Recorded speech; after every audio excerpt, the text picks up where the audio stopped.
que es el capítulo 5 de la tercera parte del derecho constitucional, civil y administrativo.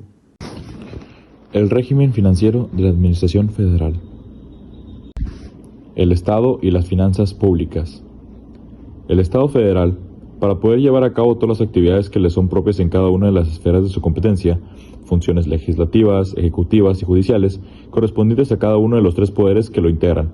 necesita forzosamente estar preparado en lo económico, contar con recursos en dinero, y la única forma de tenerlo es instrumentando un sistema de ingresos o contribuciones con cargo a los gobernados, y ya que los obtenga, utilizarlos o gastarlos en el cumplimiento de las actividades que se le son propias y que son expresamente le ordena o autoriza la ley. Entre los ingresos que recauda y el gasto público de esos ingresos en sus actividades, debe instrumentar un sistema financiero que le permita regular, racionalizar y optimizar sus ingresos y egresos por medio de sistemas de control y contabilidad pública. Así es como nace el derecho financiero del Estado, por lo que el derecho financiero es una rama del derecho administrativo. Con los elementos mencionados, podemos definirlo como un conjunto de normas jurídicas de derecho público que regulan y norman los ingresos, gestiones, egresos y sistemas de control presupuestal del Estado. De este concepto, podemos establecer que los elementos del régimen financiero del Estado son los siguientes: los que se traducen en los impuestos, derechos, productos, aprovechamientos, créditos fiscales que ingresan en dinero al Estado, por conducto de la Secretaría de Hacienda y Crédito Público, de acuerdo con lo dispuesto por el artículo 31, fracción 11 de la Ley Orgánica de la Administración Pública Federal, que establece como facultad de dicha secretaría lo siguiente: cobrar los impuestos, contribuciones de mejoras, derechos, productos y aprovechamientos federales en los términos de las leyes aplicables y vigilar y asegurar el cumplimiento de las disposiciones fiscales. Los egresos del Estado comprende las erogaciones de concepto de gasto corriente, inversión física, de responsabilidad patrimonial que realizan el Poder Legislativo, el Poder Judicial, la Presidencia de la República, las Secretarias de Estado y Departamentos Administrativos, la Fiscalía General de la República, Ciudad de México, los organismos descentralizados, las empresas de participación estatal y mayoritaria, los fideicomisos en los que el fideicomitente sea el gobierno federal, Ciudad de México o alguna de las entidades mencionadas de las fracciones 7 y 8. El Estado como rector económico del país. El Estado federal, además de ser el encargado de las finanzas públicas por medio del Poder Ejecutivo Federal, como ya dejamos asentado y fundado por la ley, es también el rector de la economía nacional. Si se analizan los dos citados preceptos constitucionales, son más facultades del Estado y en particular del Ejecutivo Federal que derechos o garantías de los gobernados. A fin de justificar las dos aseveraciones anteriores de que el Estado federal, por medio del Poder Ejecutivo, es el rector de la economía nacional. Como diría el artículo 25, corresponde al Estado la Rectoría del Desarrollo Nacional. El Estado planeará, conducirá, coordinará y orientará la actividad económica nacional. El artículo 26 dice: el Estado organizará un sistema de planeación democrática del desarrollo nacional que imprima solidez, dinamismo, permanencia y equidad al crecimiento de la economía. La teoría del impuesto.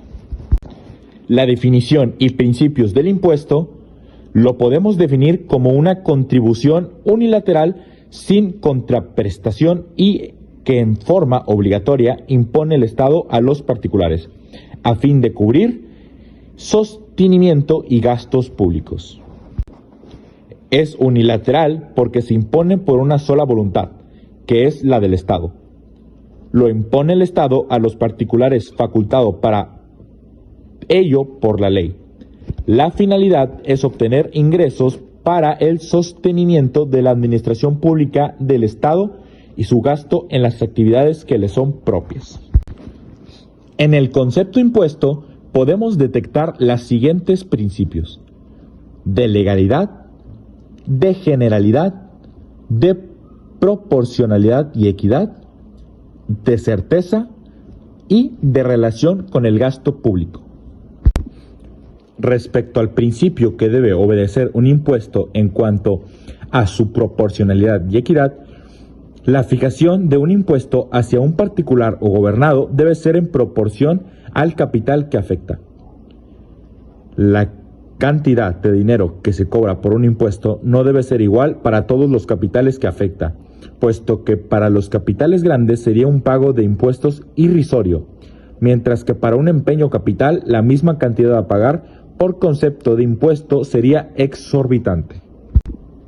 Otro principio citado es el de certeza. La aplicación del impuesto debe ser estricta conforme a lo que dispone la ley, sin márgenes de interpretaciones o analogías, y el fundamento lo encontraremos en el artículo 5 del Código Fiscal de la Federación. Las disposiciones fiscales que establezcan cargas a los particulares y las que señalan excepciones a las mismas, así como las que fijan las infracciones y sanciones, son de aplicación estricta. Los productos, de acuerdo con lo que dispone nuestro Código Fiscal de la Federación en su artículo 3, último párrafo, son productos las contraprestaciones por los servicios que preste el Estado en sus funciones de derecho privado, así como por el uso, aprovechamiento o enajenación de bienes de dominio privado. Las aportaciones de seguridad social son las contribuciones que el Código Fiscal de la Federación en su fracción 2 de su artículo 2 define como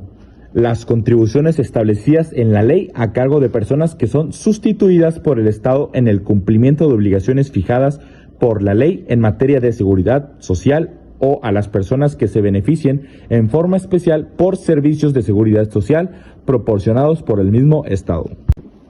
Competencia federal, estatal y municipal de los impuestos. El artículo 31, fracción 4 de nuestra Constitución Federal, con relación a las obligaciones de los mexicanos, establece contribuir para los gastos públicos, así de la Federación como del Estado y municipios en que residan, de la manera proporcional y equitativa que dispongan las leyes.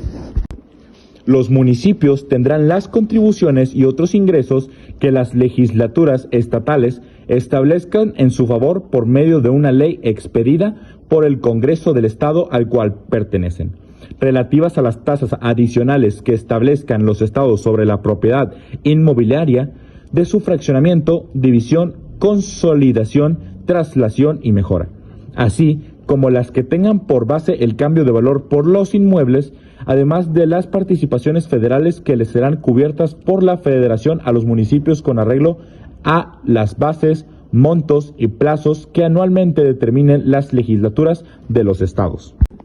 Ley de ingresos y presupuesto de egresos de la Federación. Como ya dejamos asentado, la Federación requiere de los ingresos necesarios para cubrir el gasto público federal, y como este gasto varía de año en año, es menester adecuarlo, por lo que se expide por el Congreso de la Unión una Ley de Ingresos de la Federación que tiene una vigencia del 1 de enero al 31 de diciembre del mismo año, en la que se establecen los ingresos que tendrán el Poder Público Federal para ese ejercicio fiscal. Es facultad del Congreso de la Unión, en virtud del artículo 73, fracción 7, imponer las contribuciones necesarias a cumplir el presupuesto. Así como cada año se realiza el presupuesto anual de ingresos de la Federación, según ya mencionamos, y que es proyectada por la Secretaría de Hacienda y Crédito Público en los términos de la Ley Orgánica de la Administración Pública Federal. Así también, en forma anual, se elabora el presupuesto de egresos de la Federación, es decir, lo que va a gastar el Estado federal en un año y que va en íntima relación con la Ley de Ingresos de la Federación, que es por la que se va a obtener los ingresos necesarios para cubrir el gasto público plasmado en el presupuesto de egresos de la Federación, el cual también la Secretaría de Hacienda y Crédito Público, de acuerdo con lo ordenado en el artículo 31, fracción 15, que le establece como facultad formular el programa del gasto público federal y el proyecto de presupuesto de egresos de la Federación junto con el Distrito Federal, a la consideración del Presidente de la República. Con esto damos por terminar nuestro capítulo de hoy. Muchas gracias.